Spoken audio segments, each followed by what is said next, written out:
नमस्कार। पता है, हमारी प्रकृति ना कभी कभी कुछ ऐसा बना देती है जिस पर यकीन करना मुश्किल हो जाता है। आज हम एक ऐसे ही अजूबे की बात करने वाले हैं। सोचिए, समंदर के बीचों बीच एक गहरा रहस्यमयी नीला गोला। तो सवाल यही है, आखिर ये है क्या? अगर इसे स्पेस से देखे ना तो ऐसा लगता है जैसे समंदर की कोई विशाल नीली आंख हो जो हमें अपनी गहराइयों में झांकने के लिए बुला रही हो। तो चलिए आज इसी रहस्य से पर्दा उठाते हैं। अच्छा, तो ये अद्भुत नज़ारा है कैरेबियन सागर में। बेलीज नाम का एक देश है, उसके तट से थोड़ी ही दूर। और इसे साइंटिस्ट लोग कहते हैं एक मरीन सिंक होल। सीधे साधे शब्दों में कहें तो समंदर के नीचे एक बहुत बड़ा गहरा कुआं। तो चलिए जरा इसके साइज का अंदाजा लगाते हैं। इसकी चौड़ाई पता है कितनी? लगभग 300 मीटर। मतलब एक के बाद एक 3 फुटबॉल के मैदान इसमें फिट हो सकते हैं। सोचिए ये कितना कितना विशाल होगा। और बात सिर्फ चौड़ाई की नहीं है, ये गहरा भी उतना ही है, बल्कि अविश्वसनीय रूप से गहरा, करीब 125 मीटर। आप समझ लीजिए कोई 40 मंजिला बिल्डिंग हो। सतह के नीचे तो जैसे एक पूरी की पूरी दुनिया ही बसी हुई है।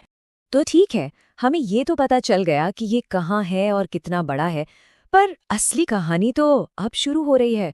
ये सिर्फ एक गड्ढा नहीं है, ये तो एक बहुत गहरा भूवैज्ञानिक रहस्य है। तो सवाल ये है कि आखिर एक सिंक होल बनता कैसे है? जरा कल्पना कीजिए, लाखों साल पहले जमीन के नीचे चूना पत्थर की एक बहुत बड़ी गुफा थी, और फिर वक्त के साथ उस गुफा की छत धड़ाम से नीचे गिर गई और बन गया एक गहरा गड्ढा।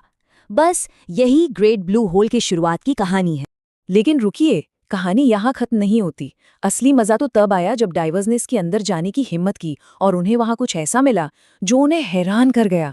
ऐसी चीजें जो आमतौर पर समंदर में पानी के नीचे मिलती ही नहीं है। उन्हें वहाँ मिले स्टैलेक्टाइट्स। अरे ये वही नुकीली चट्टानें होती है ना जो सूखी गुफाओं की छतों से नीचे लटकती हैं। उन्हें वहाँ पूरी की पूरी पुरानी गुफाएं मिली, चट्टानों के विशाल खंभे मिले, और ये सब कुछ सैकड़ों फीट गहरे पानी के अंदर। और बस यहीं पर सबसे बड़ा सवाल खड़ा हो गया। अरे भाई, स्टैलेक्टाइट्स जैसी चीजें बनने के लिए तो हवा चाहिए, धीरे धीरे टपकता हुआ पानी चाहिए, न कि खारा समंदर। तो फिर ये सब वहां कर क्या रही हैं? इस पहेली का जवाब आज में नहीं है। इसका जवाब छिपा है हजारों साल पहले, हमारे अतीत में। असल में ये जो ग्रेट ब्लू होल है ना, ये पृथ्वी के इतिहास का एक जीता जागता टाइम कैप्सूल है। तो चलिए एक सफर करते हैं टाइम में पीछे, सीधे चलते हैं आखिरी आइस एज में।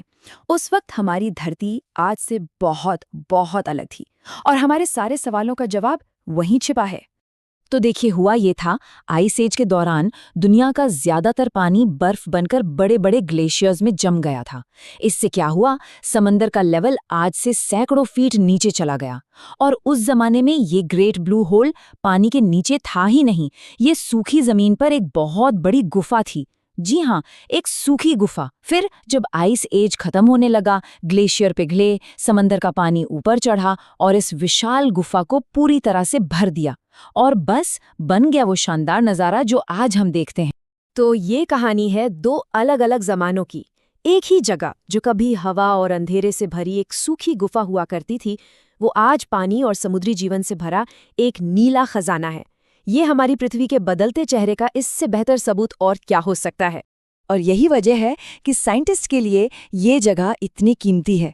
ये सिर्फ एक खूबसूरत टूरिस्ट स्पॉट नहीं है, ये तो हमारे भूवैज्ञानिक इतिहास को, समंदर के लेवल में आए बदलावों को और पुराने जमाने के मौसम को समझने के लिए एक खुली किताब जैसी है। यहाँ की एक एक चट्टान हमें पृथ्वी के आइस एज की कहानियां सुनाती है। पर इसकी कहानी सिर्फ अतीत में ही दफन नहीं है। आज की तारीख में भी ये ब्लू होल एक बेहद अनोखे और जिंदादिल इकोसिस्टम का घर है। तो चलिए अब देखते हैं कि इस नीली दुनिया के अंदर आखिर रहता कौन कौन है। इसके किनारों पर जहां तक सूरज की रोशनी पहुंच पाती है, वहां रंग बिरंगे कोरल्स का घर है। और ये जगह nurse shark, black tip shark, बड़ी बड़ी ग्रुपर मछलियां और स्टिंग्रेज जैसी न जाने कितनी ही प्रजातियों के लिए एक महफूज पनाहगाह है। सच में ये अतीत और वर्तमान का एक कमाल का संगम है। ग्रेट ब्लू होल की अहमियत सिर्फ बेलीज देश तक ही नहीं है। नहीं, ये एक ग्लोबल हेरिटेज है। एक ऐसी वैश्विक धरोहर जिसे पूरी दुनिया पहचानती है और जिसकी हिफाजत करती है। असल में ये बेलीज बैरियर रीफ का ही एक हिस्सा है जो दुनिया की दूसरी सबसे बड़ी कोरल रीफ सिस्टम है, और इसी खासियत की वजह से यूनेस्को ने इसे वर्ल्ड हेरिटेज साइट का दर्जा दिया है। मतलब ये पूरी इंसानियत के लिए एक अनमोल खजाना है। तो कुल मिलाकर बात ये है कि ये सिर्फ पानी का एक नीला गड्ढा नहीं है, ये तो हमारे प्लैनेट के विशाल और हमेशा बदलते रहने वाले इतिहास का एक जीता जागता सबूत है। एक ऐसी याद जो हमें बताती है कि हमारी पृथ्वी हमेशा से बदलती आई है और आगे भी बदलती रहेगी। और ये एक सवाल भी छोड़ जाता है ना, कि हमारी ज़मीन और समुंदर की गहराइयों में न जाने और कितने ऐसे टाइम कैप्सूल छुपे होंगे जो बस इस इंतज़ार में हैं कि कोई आए और हमारे ग्रह के अनकहे राज से पर्दा उठाए।